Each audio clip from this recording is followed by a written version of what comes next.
ಸೋಮವಾರದ mini blog. ಇವತ್ತು ಸ್ವಲ್ಪ ಬೇಗ ಎದ್ದಿದ್ರು ಕೂಡ ಯೋಗ ಎಲ್ಲ ಮಾಡಿ ಕೆಲಸ ಸ್ಟಾರ್ಟ್ ಆಗೋಷ್ಟರೊಳಗೆ ಸ್ವಲ್ಪ ಲೇಟೇ ಆಗೋಯಿತು.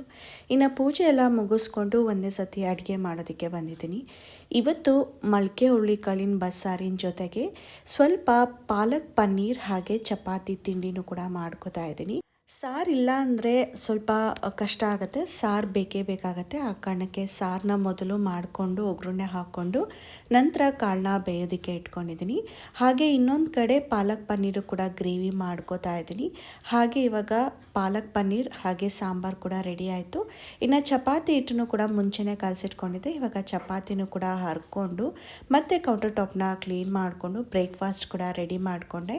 ಇನ್ನು ಹುರುಳಿಕಾಳು ಸಾಂಬಾರು ಜೊತೆಗೆ ಈ ರೀತಿ ಕಾಳು ಒಗ್ಗರಣೆ, ಪಾಲಕ್ ಪನ್ನೀರ್ ಹಾಗೆ ಚಪಾತಿನೂ ಕೂಡ ರೆಡಿ ಆಯಿತು, ಸಾಂಬಾರು ಕೂಡ ರೆಡಿ ಆಯಿತು.